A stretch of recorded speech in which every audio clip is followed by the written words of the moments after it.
আমরা একটা মাছ আঁকি, মাছটা কেমন ভাবে আঁকছি দেখো।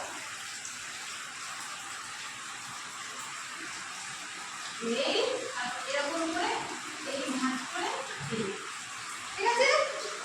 এবারে এই নিচে যে লাইনটা আছে সেটা মুছে দিই, দিয়ে জলের ছবি আঁকবো।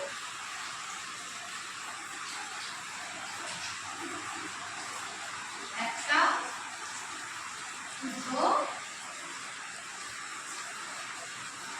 তিনটে। এবারে এর একটা চোখ আঁকবো।